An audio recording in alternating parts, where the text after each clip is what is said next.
et toute celle de la connaissance. On vous a annoncé le Christ et vous y croyez avec beaucoup de force. Alors maintenant, aucun don de Dieu ne vous manque, à vous qui attendez que notre Seigneur Jésus-Christ paraisse. C'est lui qui vous rendra fort jusqu'au bout. Ainsi, personne ne pourra rien vous reprocher le jour où le Seigneur Jésus-Christ viendra. Il est fidèle, le Dieu qui vous a appelé à vivre unis avec son Fils, Jésus-Christ notre Seigneur. L'Église de Corinthe est divisée. Frères et sœurs chrétiens, au nom de notre Seigneur Jésus-Christ, je vous le demande, soyez tous d'accord entre vous. Parmi vous, pas de division. Soyez très unis, ayez un même esprit et une même pensée. Oui, mes frères et mes sœurs, les gens de la famille de Chloé m'ont appris qu'il y a des disputes entre vous. Voici ce que je veux dire. Chacun de vous affirme des choses différentes. L'un dit « Moi, j'appartiens à Paul ». L'autre dit « Moi, à Apollos ». Un autre encore « Moi, j'appartiens à Pierre ». Et un autre dit « Moi, au Christ ». Est-ce que le Christ est divisé ? Est-ce que c'est Paul qui a été cloué sur une croix pour vous ? Est-ce que c'est au nom de Paul que vous avez été baptisés ?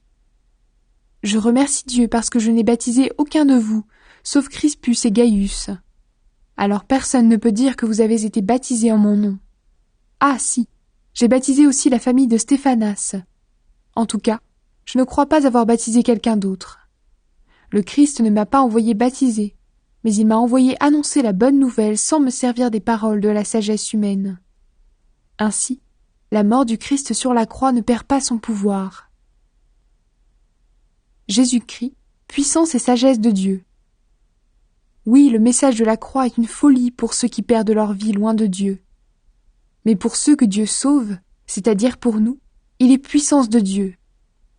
Dans les livres saints on lit « Je détruirai la sagesse des sages, et je rejetterai l'intelligence des gens intelligents. » Qu'est-ce que le sage peut dire encore ?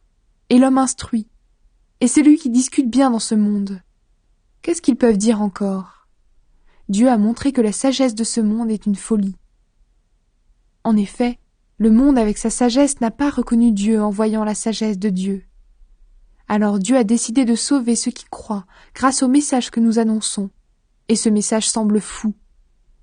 Les Juifs demandent des signes étonnants, et ceux qui ne sont pas Juifs cherchent la sagesse. Mais nous annonçons un Messie cloué sur une croix. Les Juifs ne peuvent absolument pas accepter cela, et ceux qui ne sont pas Juifs pensent que c'est une folie. Mais pour ceux que Dieu appelle, Juifs et non-Juifs, le Christ est la puissance de Dieu et la sagesse de Dieu. Oui, la folie de Dieu est plus sage que la sagesse des hommes, et la faiblesse de Dieu est plus forte que la force des hommes. Frères et sœurs, regardez qui vous êtes, vous qui avez reçu l'appel de Dieu. Parmi vous, il n'y a pas beaucoup de sages du point de vue humain, pas beaucoup de gens puissants, pas beaucoup de gens importants. Mais pour couvrir de honte les sages, Dieu a choisi ce qui semble fou dans le monde.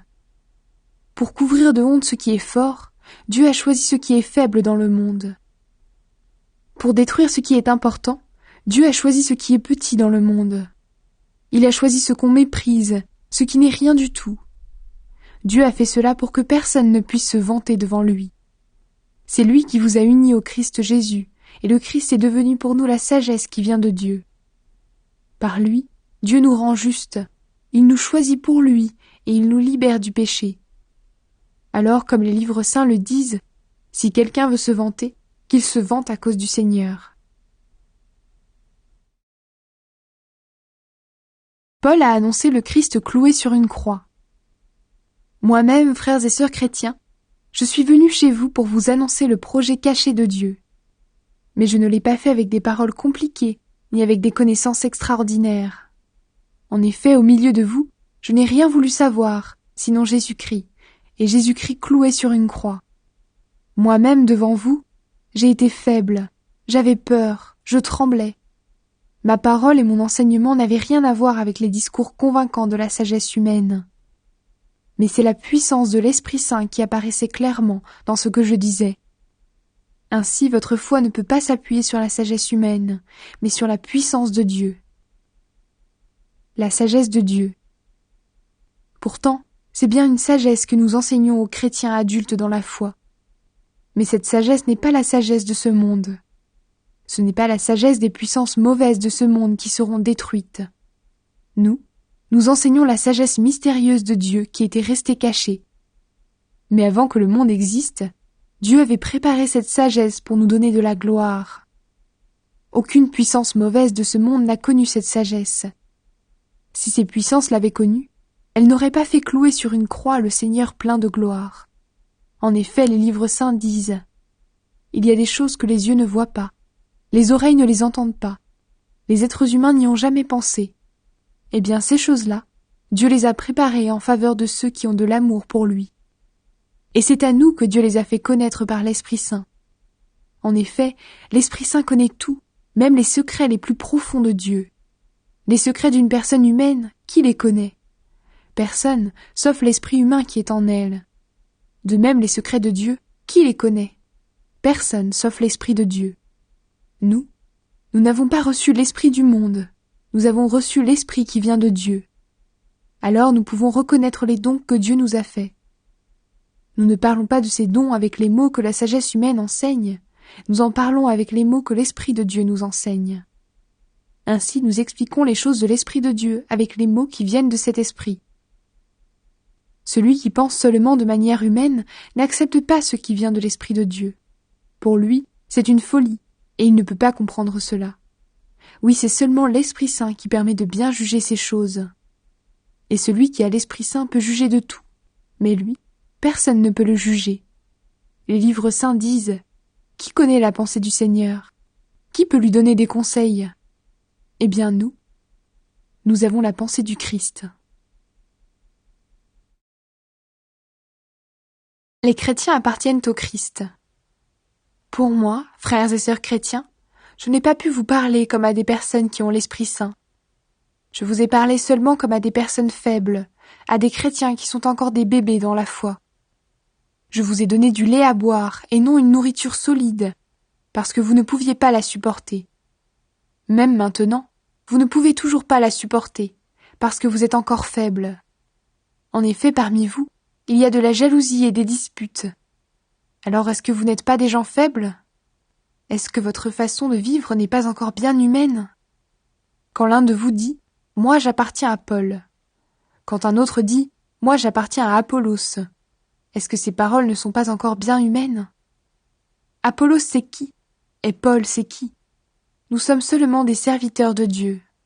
C'est par nous que vous êtes devenus croyants, et chacun de nous a travaillé selon les dons que Dieu lui a faits. Moi j'ai planté, Apollos a arrosé, mais c'est Dieu qui a fait pousser. Celui qui plante n'est rien. Celui qui arrose n'est rien, mais celui qui fait pousser est tout, et c'est Dieu. Entre celui qui plante et celui qui arrose, il n'y a pas de différence. Mais Dieu donne à chacun sa récompense, selon son travail. Car nous travaillons ensemble au service de Dieu, et vous êtes le champ de Dieu. Vous êtes aussi la maison de Dieu. Selon le don que Dieu m'a fait, j'ai placé les fondations comme un bon constructeur. Un autre construit dessus. Mais chacun doit faire attention à la façon de construire dessus. Les fondations sont déjà là, c'est Jésus-Christ. Personne ne peut en placer d'autres. On peut construire sur ces fondations avec de l'or, de l'argent, des pierres précieuses, du bois, du foin ou de la paille, peu importe. Le travail de chacun sera visible, et on le connaîtra le jour du jugement. Ce jour-là, il y aura un grand feu, et ce feu montrera la qualité du travail de chacun. Si quelqu'un a construit une maison qui résiste au feu, celui-là recevra une récompense. Au contraire, si son travail est brûlé, il perdra tout.